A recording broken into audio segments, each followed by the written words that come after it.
Yep, you're good. Okay.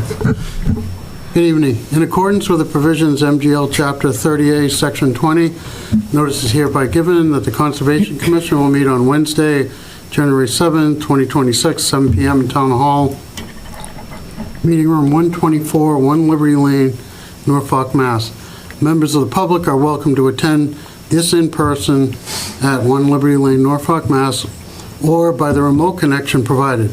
Please note that the in-person meeting will not be suspended or terminated if technological problems interrupt the remote connection. So, need a motion to open the meeting? I move we open the meeting. Okay. We need to do, and then, need a second. Also, and I second. Okay, need a vote. We're going to do a roll call vote. So just if you could say your name and then your vote. Let's start with Peter. Peter Kokinda, aye. Paul Khalil, aye. Adam Zucker, aye. Jim Olson, aye. Also, and I.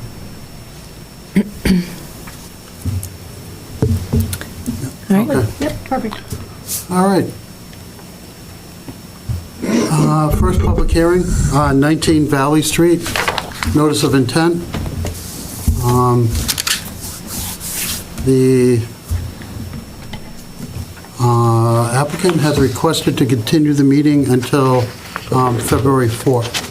So I need a motion to continue the meeting until February 4th. Do we have anything on February's agenda yet? Because I know we moved a couple over before. We do. We just had the one At 7:01. at 7:01. Okay. So the next up, 7:05. Yeah. So we need a motion to move the notice of intent for 19 Valley Street, DEP 240-0681 to 7:05 PM on February 4th, 2026. Also, and I make a motion to move the public hearing for 19 Valley Street, DEP number 240-0681 to February 4th, 2026 at 7:05 PM. Paul Second. Khalil, second. Thank you. All right, now I need a roll call vote. Peter Kokinda, aye. Paul Khalil, aye. Adam Zucker, aye. Jim Olson, aye. Also, and I. Okay. So that's it for, We have a little bit of time before we can open that. Maybe we can discuss the minutes. sure. All right. Any issue with the minutes? Well, I had, she's heard it already. Okay. Thanks again, Adam. Anybody have any And comments Elaine. on the minutes from last meeting? No? Everybody's good? All right. So I can make a motion to approve the minutes for our December 10th, 2025 meeting. Paul Khalil, second. Oh, we need a motion for, Oh, sorry. Getting ahead of myself. Paul Khalil, make a motion to accept the minutes from last meeting. Adam Zucker, second. all right. Need a roll call vote? Sam Peter? I wasn't here. Okay, that's good. vote. Paul Khalil, aye. Adam Zucker, aye. Jim Olson, aye. Also, and I. Okay, passes. And it looks like it's 7:05. It's 7:04. Maintenance needs to fix the clock. You got a bunch of How much more time, Elaine? wrong clocks in here. 7:04. Come on. All right.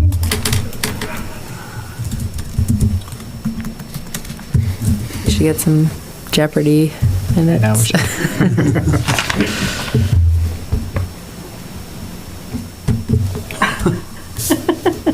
Sorry, folks, we can't, if it's 7:05, we can't start it before 7:05, so that's why we're waiting. 7:05, move on. Oh, very good. All right. 3 Hollow Street, we have a notice of intent. I need someone to make a motion to open the meeting. Adam Zucker moves we open the public hearing on 3 Harlow. Paul Khalil, second. Okay, can we roll call vote? Peter Kokinda, aye. Paul Khalil, aye. Adam Zucker, aye. Jim Olson, aye? Also, and I. Okay, it passes. The meeting is open. All right, so Caitlin, do you, what do you want? Russ, you want to? Go ahead, you want me to? Either way. Yeah, sure. If you want to introduce the project, we can bring up the plan.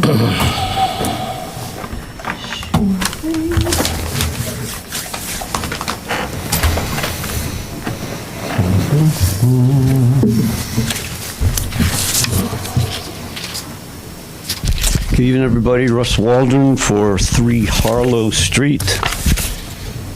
So the project is in addition to the existing single-family home.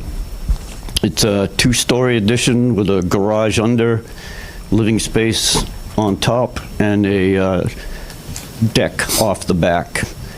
The addition is 1,104 square feet. It's going to sit on a full foundation, and the deck will be supported by helical piers or standard, sonotube style footings. And the existing driveway, which is currently partially paved, right to here, and the rest is gravel, that's going to get revised and brought down here for the garage under, and the new driveway will be paved all the way.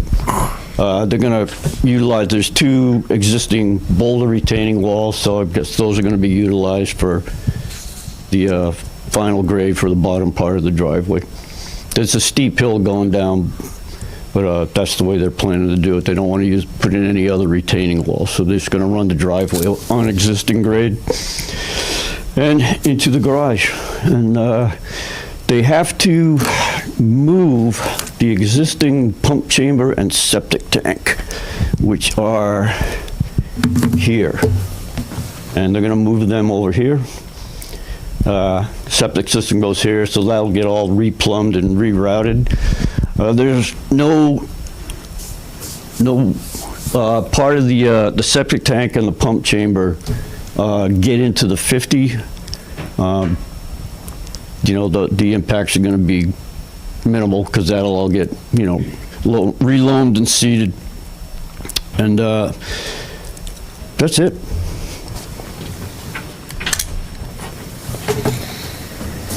So as I was reviewing this project, I noted the plan had a few administrative things that should be revised. So this currently shows the whole site as one parcel. However, it's actually 2 separate lots. So it just lists the lot information as map 4, block 20, lot 4. But it's actually lot 3 and lot 4. So I think the plan should be revised to show the correct assessor information. Also include the assessor information for the neighboring parcels. And then another administrative plan revision would be to show the extent of the floodplain on the property. So that's elevation 136.9.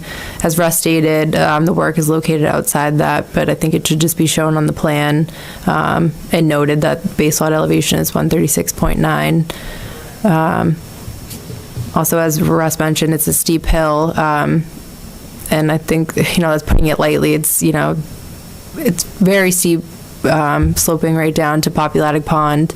So I think the chances for, potential construction-related impacts here is quite high. Other projects we've had like this, we've dealt with runoff issues. So I think having some additional erosion control details on the plan would be important here to reduce the chances of any construction-related impacts. Some other notes I had, just the plan seems to be a bit busy. I know there's a lot that needs to be shown here between the existing contours and the proposed contours. But for example, like under where the proposed building addition is, the existing contours disappear. I don't know if we could maybe get a different plan sheet that shows just the existing conditions, just to have a better idea of like what exactly we're looking at here. And then some other questions I had are, exactly about the the building addition itself. So it looks like the driveway and the top of the foundation for the addition are at elevation 154. And the edge of that, or the bottom of that, would be elevation 141. So is the idea to just have like a really tall, solid? Really tall back wall. Okay. 8 or 9 feet. Okay. Yeah, here's the plan, just one solid foundation. Okay. And then, yeah, you mentioned the piers. I don't know if we could maybe get like I don't know if there are details on that Yeah. okay. Yeah, there's some generic ones. Jimmy's got one over at Dunn McKenzie. Okay. Yeah, I think it would just be helpful to show that, just so the commission has like a better idea of exactly what, they would potentially be approving. And let me see if I had anything else. The plan mentions architect drawings. Are those prepared, or is that something that would be coming later? I haven't seen them. Okay. I don't know if they're prepared or not, but I haven't seen them. I don't think that Jimmy can have them, but I can ask them. Okay, I mean, if we have those now, that would be great, because I think that would help, give everyone a better idea of what the structure is going to look like. If they're not going to be prepared anytime soon, maybe that's potentially like a special condition.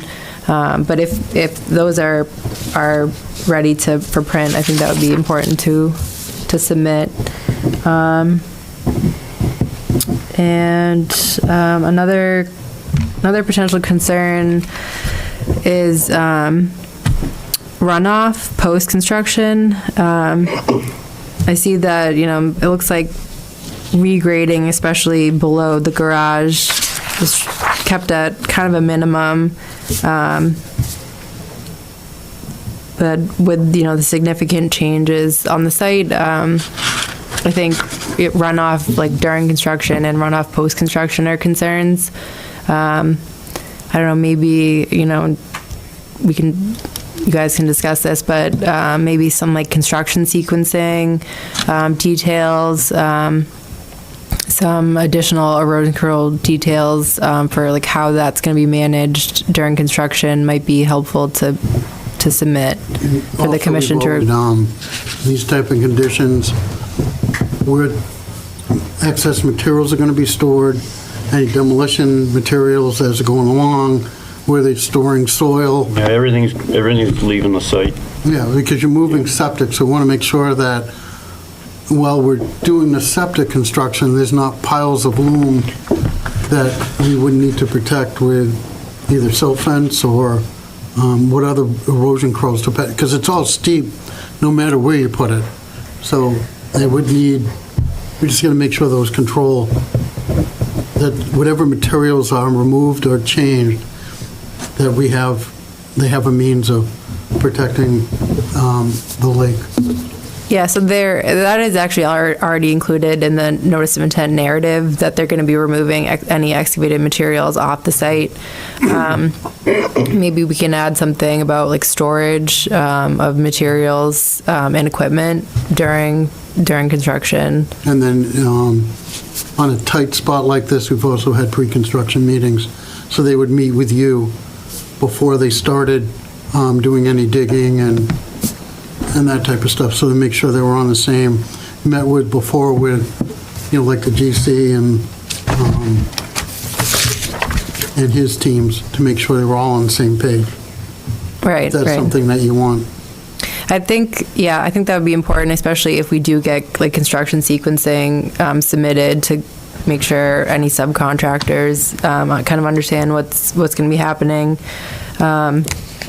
I assume that the septic tank infrastructure, that would probably be one of the first thing that's done out here. Yeah.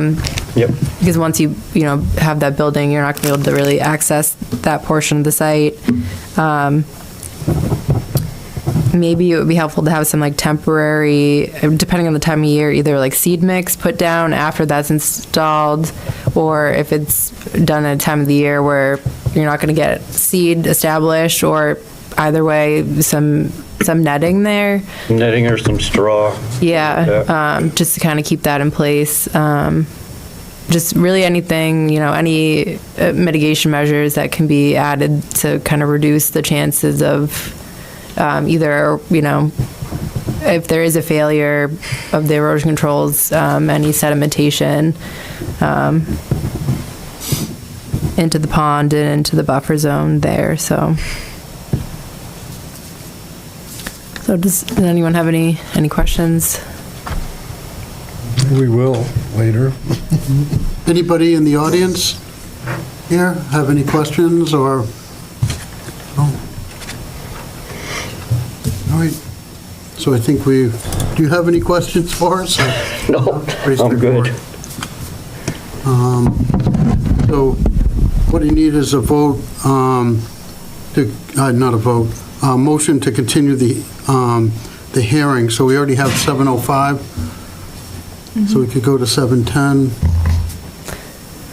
on February 4th. Peter McKinnon, so moved. All right, Paul second. Khalil, second. All right, roll call. Peter Kokinda, aye. Paul Khalil, aye. Adam Zucker, aye. Jim Wilson, aye. Wellstone, aye. Thank you. Let me know if you have any questions. David, aye. I believe he's saying. Unmute, David. All right.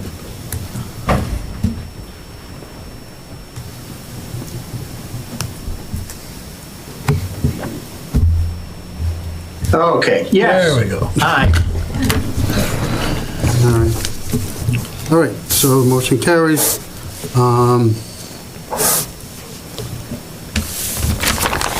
So the next, we have a couple of appointments. So we have two Boy Scouts that are presenting to the commission. All I ask in Eagle Scout. the members, Oh, what what's that? I thought they were Eagle Scouts already. I apologize. no, that's why they're here. I gotcha. Scout projects. So, if we could ask that anyone in the audience and the members up here, wait till each of the potential Eagle Scout finishes their whole entire project, and then we can ask them some questions, because they've got a whole presentation, so we don't want to interrupt them. So, we'll go by what's on here. So, Ben, do you want to go first? Ben, did you want to sit or use the hand microphone? I'll stand. You'll stand? Okay. Great. Hang on one sec.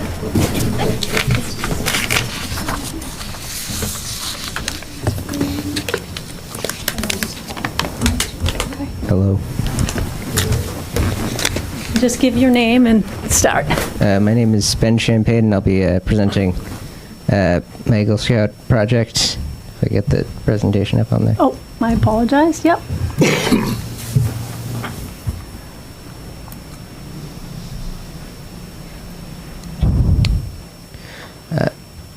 All right, thanks for having me. My name is Ben Champagne, and I'd like to present my Eagle Scout project. So an Eagle Scout project is intended to both benefit the community and demonstrate the Scouts' ability to be a leader. So, and for my specific project, I'd like to put up extra signage around Cunday Forest. I got this idea because I participated in a different project that was on Cunday Forest, and I liked the trail so much, but I realized that there's really just no signage or anything telling people that this great trail is that it even exists in town. So I'd like to put up signs to make it more easily accessible and navigatable. That's my cue. All right, so here we have a picture of the signs that are currently up, and you can see the text here is very faded over time, and it's also attached to a tree, which is very not recommended. Any sort of a storm can easily displace this tree, which removes the entire sign. And there's also no trail map, which would look something like this, or information about the trail. And in addition to this, there's very little in the way of trail markers on the trail, so it's very easy to get lost if the path is not cleared. So for a small summary of the project, we're just going to put up signs with trail maps here at the entrance behind the school and up here on the entrance to Tucker Road. And this will also involve a trail cleanup to facilitate putting the signs in, as well as after the fact we can put up a notification on the town website to notify people that there's a trail here. So here we have a sign that's currently up in Silas Fails Trail in Norfolk. And this is a good example of the kind of sign that I want to put up.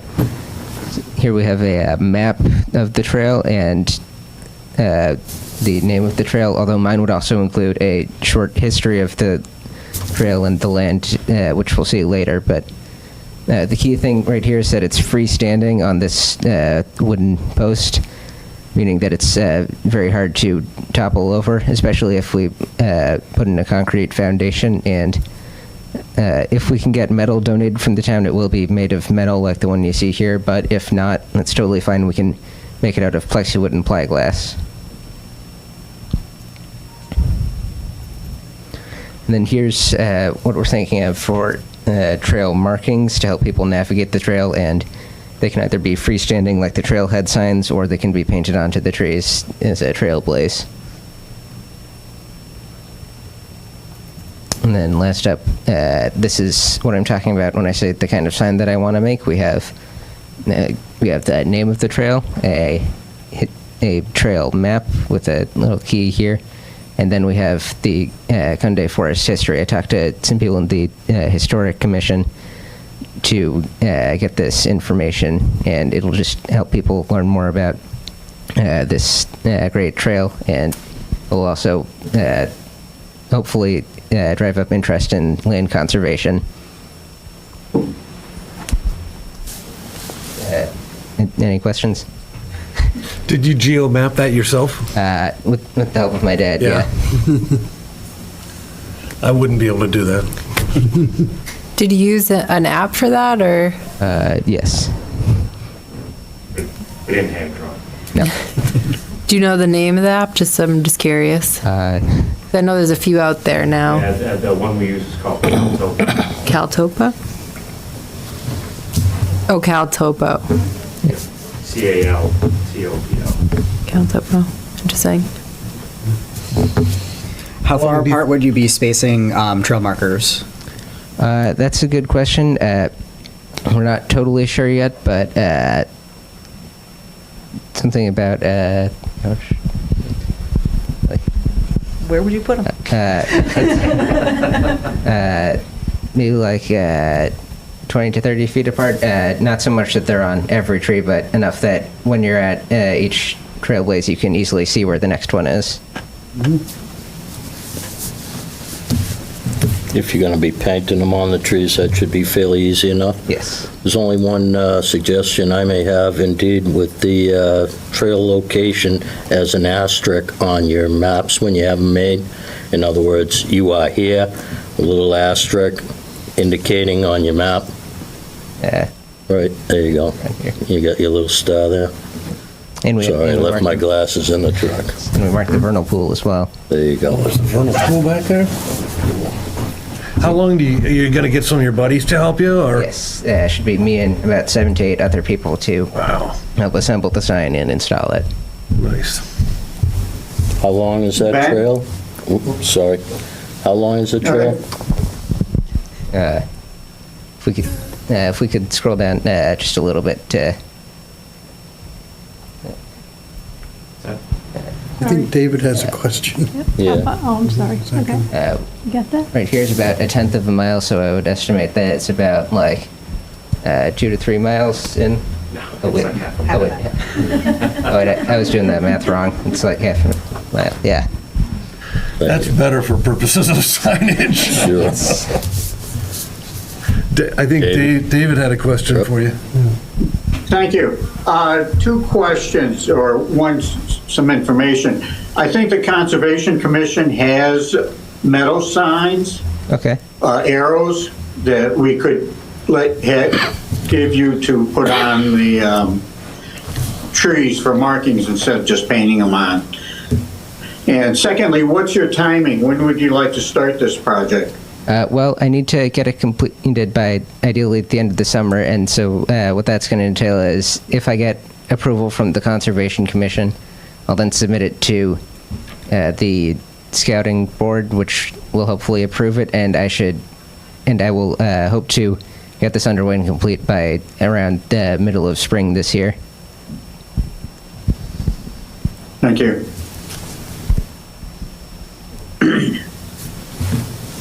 Donna, you have a question? Donna Jones, Associate Member of the Historical Commission. You mentioned the Historical Commission. They put up the signs at Fales Park, so you could check with them if you haven't already. They actually got printed by the prison company. So we could see if we could match them. Is it that type?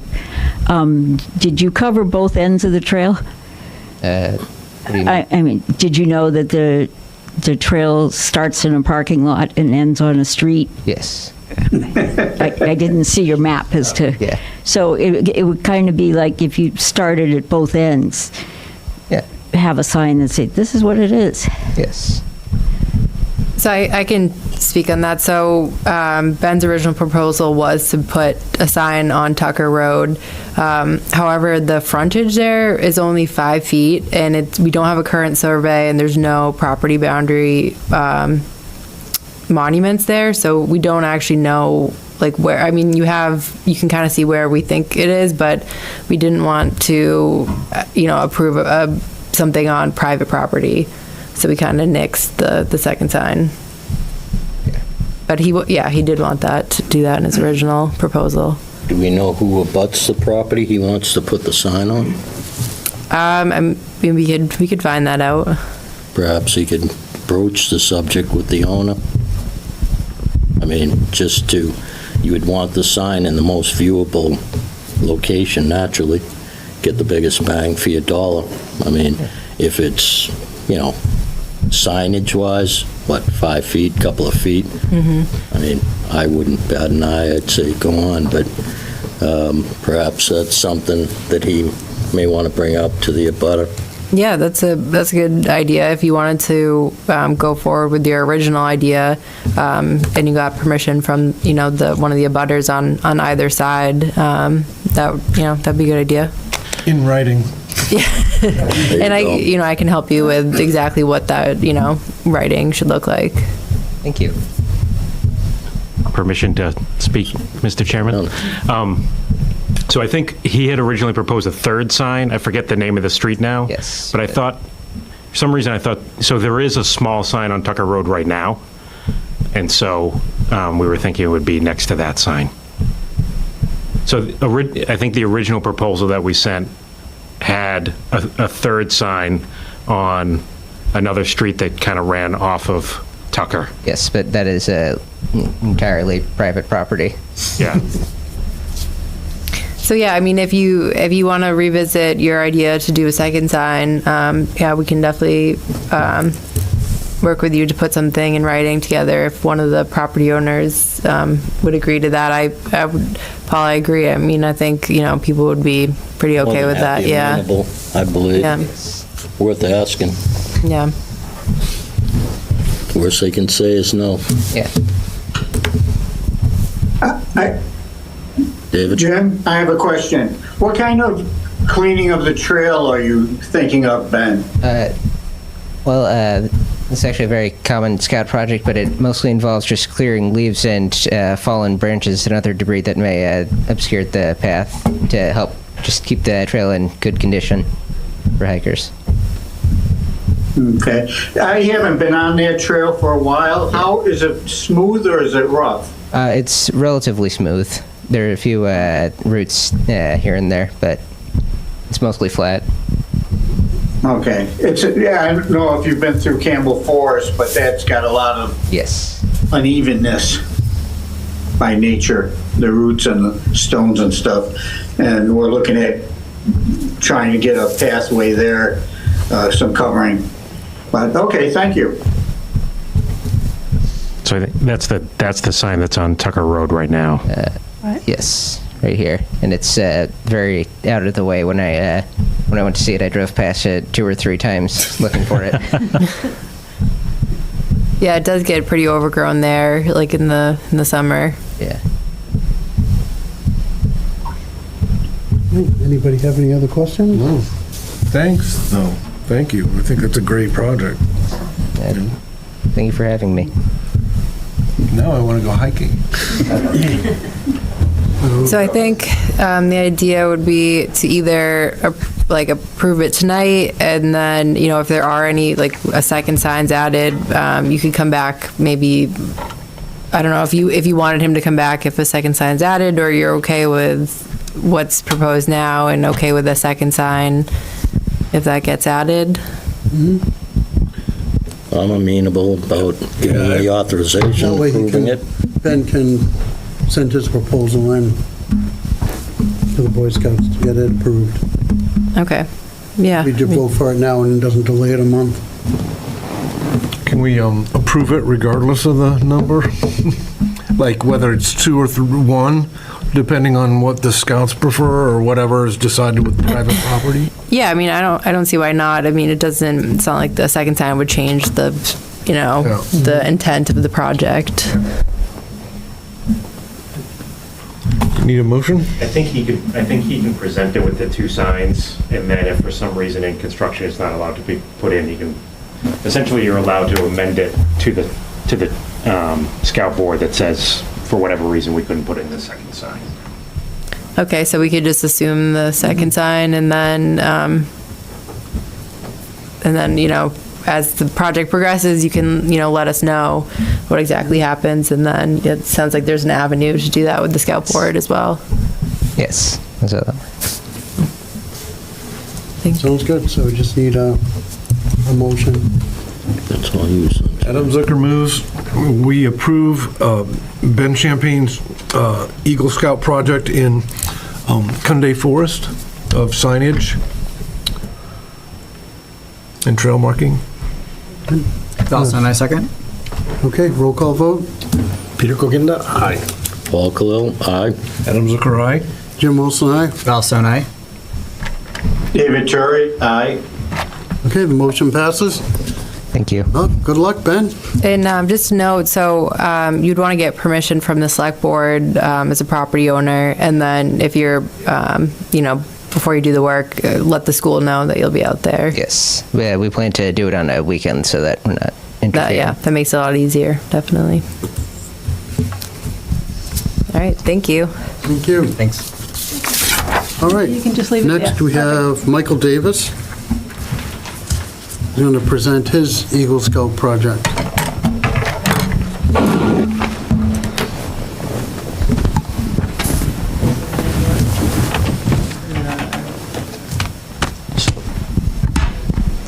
Plan, set, no. Hang on one sec. Land farm aerial?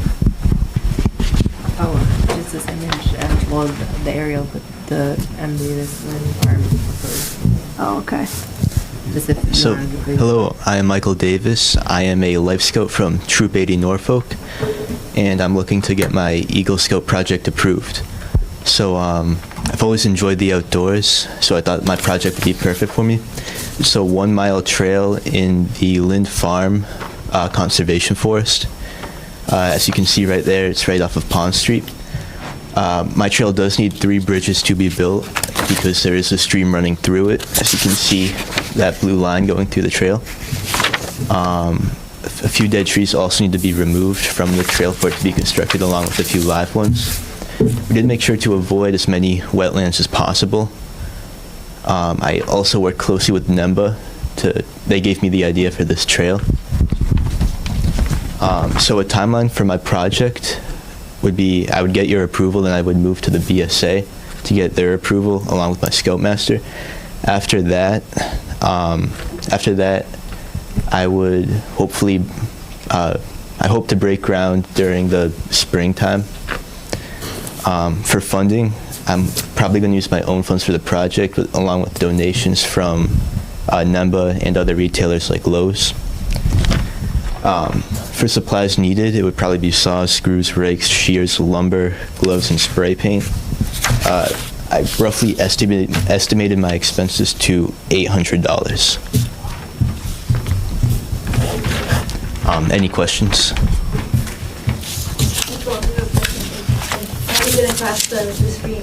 Are you going to, the three bridges? Yeah. Yep. I have a question. Yes.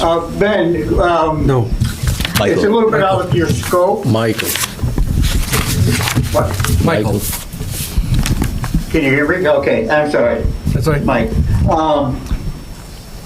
But back to your map and where you're putting the trail, there's no parking on Pond Street, correct?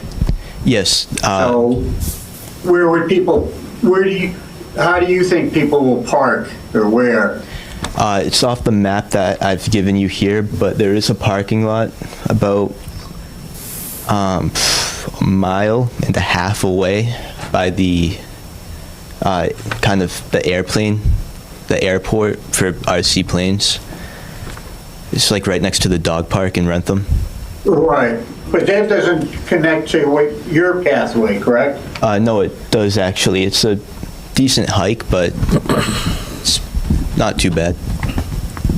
I think one of the things for the commission, for us to talk about, and maybe get with Rich, is putting in a parking lot down where this, if this trail is approved.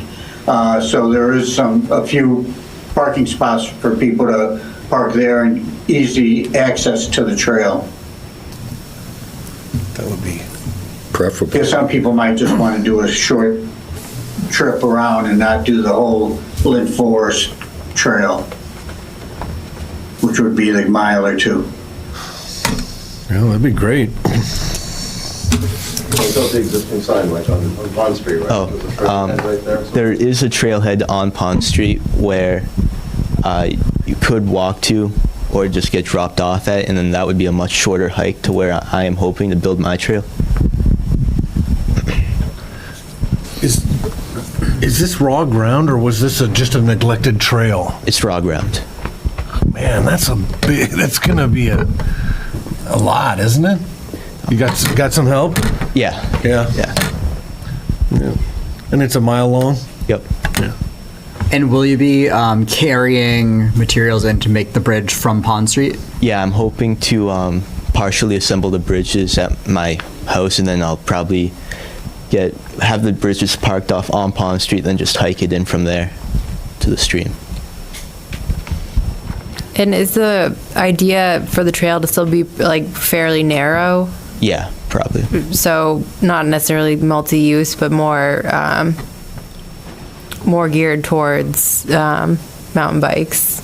No Yeah. pun intended. Anyone can use the trail. So, yeah. And the app that you used to map this was, or Strava, you said? Yep. Okay. You're very digitally curious. Well, I'm wondering, so my comment on this, and I've talked about this with Michael, is that really this work should require a permit. There aren't any maps, so that stream is perennial, so there's riverfront that we're dealing with where clearing would be taking place, and while there's no map wetlands, I've walked out there in the past, and I know there are some wetlands connected to that stream that I could go out and I could flag, Michael could join me, or, go after, maybe pick that line up with this app to submit with a permit application for the commission to approve. So I think with the exemptions for trail creation, an RDA might be appropriate. Although I'm still looking I'll have to do the actual delineation before I can really say whether or not maybe a notice of intent would be required for this. But I think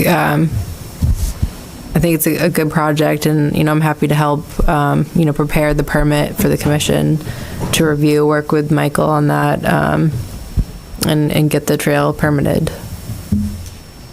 We talked earlier, the only thing we have to be careful of when we're crossing any of the wetlands is that the top of the bridge and the bottom of the soil can't be more than 2 feet. If it's more than 2 feet, it requires railings. Railings. So that's some of the things that we've looked at when we've put in these type of bridges placements, so that we don't end up having to add those in addition. After the fact. You know. So that will save you, because that's one of the things that's required, so. Permission to ask a question? Yeah. If it's crossing water, would that be to the surface of the water? I don't believe so. I think it's the surface of the land. Of the land adjoining? Especially out here, because sometimes the water, it may not be a permanent stream. There may be water, standing water at some point, and then non-standing water at other points. So it could be bare ground, so Yeah, so that's something I can look at when I go out there. And you said you had kind of put some markers out there from the trail, the path that you walked. Yeah, there's a few. I should probably go back and put more because we got lost last time I went out. And what did they look like? There's some orange flags on the ground and I think some blue ribbon. Opposite. Oh, blue flags and orange ribbon. Okay. Yeah. I would say if indeed a permit would be required, I would definitely advise to put in for the parking lot. I mean, that's just for dropping off material, for visitors, et cetera, for the lawn. I would definitely include a parking lot into those. And then I saw no mention of signage, similar to your other candidate in regards to, locations, arrows, et cetera. Yeah, I could definitely put a sign up if you want me to. At least one, I would definitely figure that into your supply list, perhaps. Yep. How did you decide where the trail was going to go? I actually reached out to NEMBA, and they actually told me that they have a trail that they were thinking of building, and they just gave the project to me. I just took it over from them. I have a question for David. Have we thought about putting any parking spots on Marshall Road? We had talked about. We have talked about, there's some issues about exactly where, and we've got to sit down with Rich and finalize that and put a parking lot there on Marshall Street. It'd be beneficial. There is one, but it's overgrown right now. But we don't own all the property there, so we have to be careful of our butters. Yeah, so we have looked into that in the past, and the Marshall Street entrance, there's definitely some issues with there. I don't think we've explored a Pond Street entrance. Well, it's something we can look into for the future. Yeah, we were originally looking at where the solar panels are now. They kind of put up some hay bales that blocked. We used to park there to hike the woods. There's a little pull off there, and the solar panel kind of took away that plan of attack we were originally thinking of. A place to stage, at least bringing in lumber and stuff like that. But presumably people will be on, a lot of people will be on bikes, so distance I don't think is as much of a factor. But I think it's a great project. I've always thought that corner of Lynn Farm was underutilized, with, no trails there. Actually, while I'm thinking of it now, I'm not sure. So the dash lines on that image show existing trails. I'm not sure how those get added to apps like this and to other, I know Trail Forks is another, I don't know, I'm not exactly sure how these are added, if there was a way to submit this data, so when people are looking, this will become an existing trail? Yeah, I'll look into that. I'm not sure either, but... NEMBA probably would be a good resource. They probably would know the answer to that. Michael, do you have any experience cutting trail? Have you ever done something like this before? Yeah, I have. We own some property in Maine where we usually cut trail a lot. So I do have experience doing this.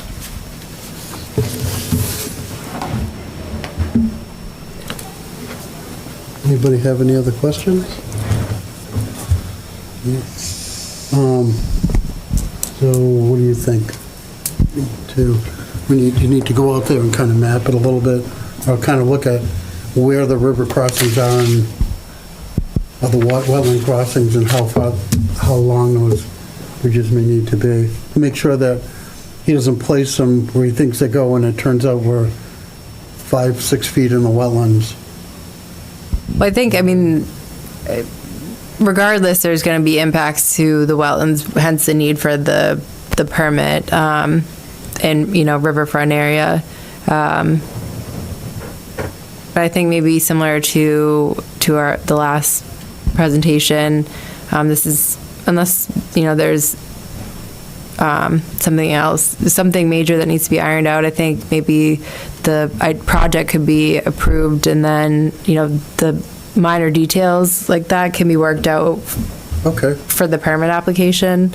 So the commission would have the chance then to like review all the details for exactly where it's going to be placed, who's going to be doing the work, what resource areas are impacted, and how much. So we may have to just move the trail slightly, depending on where the wetland crossing may be. Yeah, it's So possible. I mean, I think, given that it's a narrow trail, I wouldn't think it would be altering more than 5,000 square feet, which would be the limit. But if, you know, say it does go through a large wetland area, maybe we can, make a decision to change it. Okay. But again, I think, you know, regardless of what happens, the project intent will remain the same to, you know, create a new trail in the unused part of Lynn Farm. So we could, similar to what we do with Ben, we can approve Michael's project under the guise that we need to finalize the exact placement of the trail, but the overall project we approve. It's just the finer parts of where the trail may go, based on the wetland mapping, which we can't do right now. Right. I think that makes sense. That sound reasonable? Yep, I think so. Michael, what's your timing? So once I get the Conservation Commission's approval on this, I'll go to the BSA, get their approval, hopefully, along with my Scoutmaster. Once I get that, I'll buy the supplies needed for the project, and then I'm hoping to break ground sometime during the spring, maybe like April. Nice project. So then, Thank you. that would, you know, we'd have the February and March meeting to get, you know, our permit approved. Okay. That sounds reasonable. Yeah, and this is a good time of the year to go out and flag a wetland when it's, you know, the leaves are down, so. And then it's just going to depend on what the weather's like before April, before you're able to get out there and flag. You know, if we end up with snow in March and she's not able to go out, then we'd have to postpone it until she's able to, you know, legitimately go out and see where the wetlands are. Yeah, I mean, I think I have time over the next couple of weeks to get that scheduled, so I don't think that'll be a problem. Especially, I think we're getting rain this weekend, so not that there's a ton of snow on the ground right now, but. Yeah, but from what I saw out there, that top loop there where you can see it crossing the river seems to be probably the area of concern. You know, if the bridges meet the requirements, great, but maybe a plan B is knock off that top piece that does dip into the wetlands. But I think the New England Mountain Bike Association really wants to get over that river because there's big rock obstacles they want to do their stuff on. So there is a lot of land out there. I could see why they want to kind of jump over there a little bit. Okay. And this project would also coordinate with the Greenway, trying to get bike lanes from the center of town down past 1A and up on the railroad tracks. So, yeah, it fits right into the overall planning of that project, too. Yeah, that's true.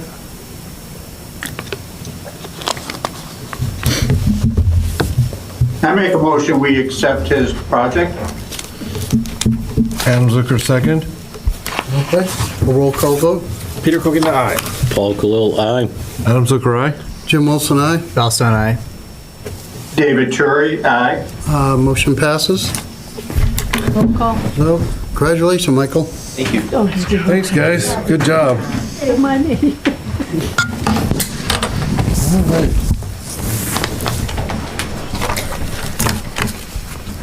Next is the 364 Main Street.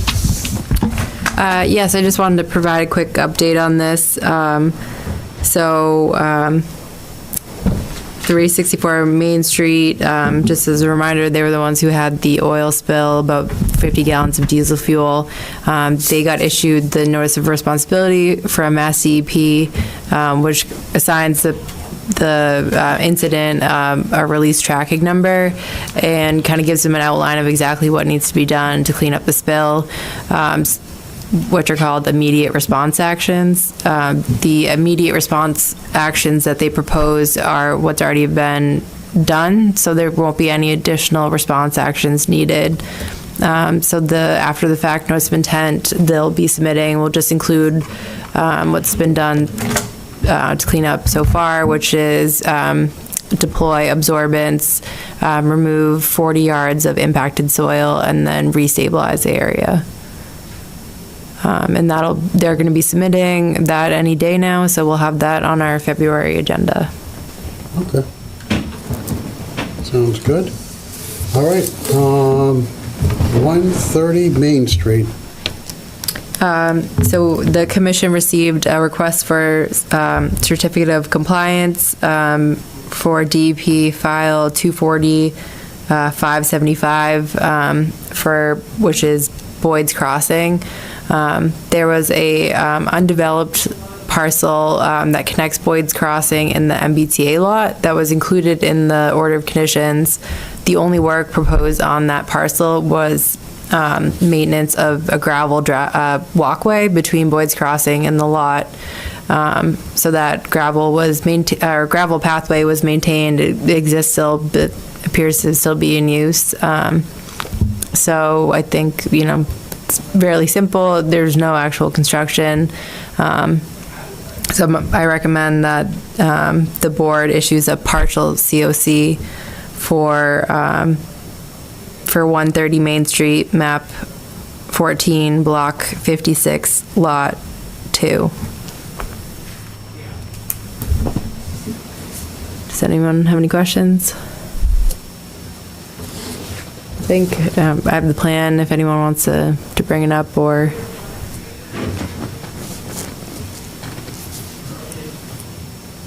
All right, just need a motion. Adam Zucker moves we issue a partial COC certificate of compliance for 130 Main Street, and what lot did you say? Map 14, block 56, lot 2. Map 14, block 56, lot 2. Yep. They have a second? Paul Khalil, second. Okay, we roll call vote. Peter Gokinda, aye. Paul Khalil, aye. Adam Zucker, aye. Jim Wilson, aye. Bellstone, aye. David Turi, aye. All right, already voted that. Information only for the 2027 budget. The dues went up $23 for the MACC dues. So went from $760 to $783. And then one other thing, we wanted to solidify a conservation member that would be part of the Open Space Committee. Remember Peter last meeting said he wanted to do it? I do. No, Peter. I remember. You do too, yes. I second that. Even though he wasn't here. So yeah, we, the steering committee, which hopefully will be meeting in a couple weeks, has, one Conservation Commission designee, one designee by the Rec Board, one by the Select Board, and then 4 citizens. So the idea is to meet about once a month, Zoom only. It's looking like it might take place like during the day versus a night meeting, depending on when people are available. Have we advertised yet, Caitlin, for the citizens? We have not, no. Everybody's trying to. Can we put so small. something on the webpage, but also get something in the local paper? I think I hear my number call. I don't know that we've paper? I don't know that we discussed putting an ad in the paper, but I actually had the open space kickoff meeting today that was hosted by Beta Group, who's going to be helping us prepare this, and they have also prepared some materials to send out. We got a draft of the survey that we're going to be reviewing. That'll hopefully be going out in about a month. On the piece of paper that's going to be sent out with the Recreation Department's brochure, will we have a line that we are looking for citizens? No, we'll market for that separately. So the idea is to have a insert for the survey sent out with the recreation summer program that gets mailed to every household. So there'll be an insert with a QR code linking to the survey is going to be available to do online and by paper.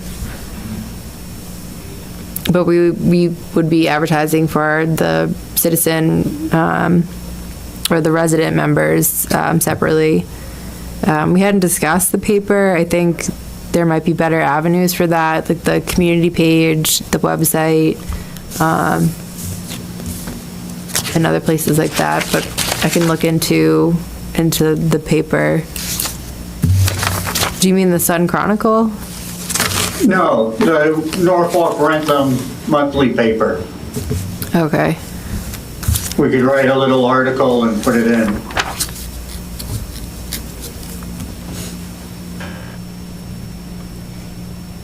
We could also make an announcement on the Norfolk Community Facebook page.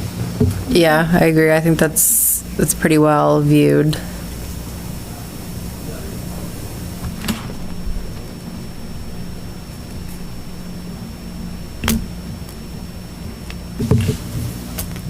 So who's going to volunteer? And I'm happy to do it for a couple, 2-3 months, but I can't commit past that. So I'm probably not your best option. What's that? But if you need something for the few months,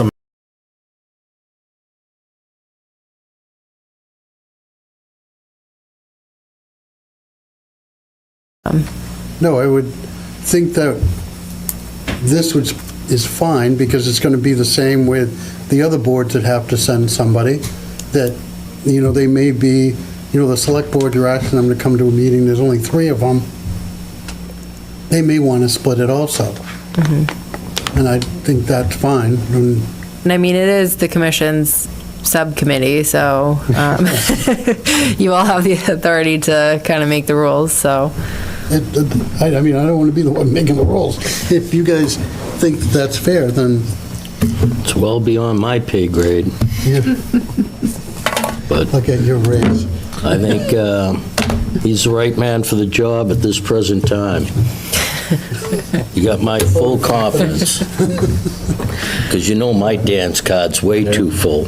So you good with that, Peter? I'll make a motion that we accept his volunteerism. General offer, generous offer. Open space. Paul Khalil, second. Okay, we'll have a vote. Peter, you can start and vote for yourself. Peter Kogan, aye. Loud and proud. Paul Khalil, second. Aye. Adam Zucker, aye. Jim Wilson, aye. Wilson, aye. Dave Turry, aye. Okay, so it's settled. Thank you, Peter. Welcome Thank you. aboard.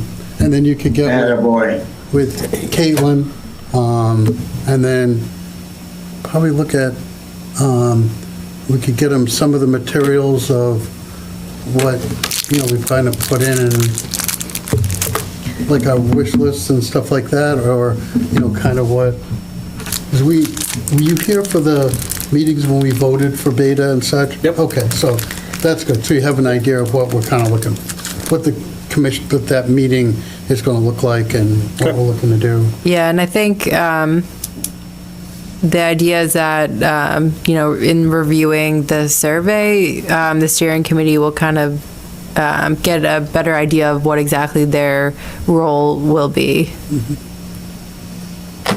So, right, that was all that I had.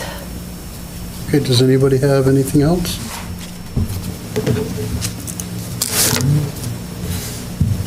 Okay, so with that, guess we make a motion. I need a motion to close the meeting. How about with the minutes? We Oh, we did them. we approved them when you were in the dark. Indisposed. Oh, okay. Peter Coogan, a motion to end the meeting. Paul Khalil, second. Roll call vote? Peter Coogan, aye. Paul Khalil, aye. Adam Zucker, aye. Jim Olson, aye. Belson, aye. Dave Turri, aye. The motion passes, the meeting's closed. Is that how it's pronounced?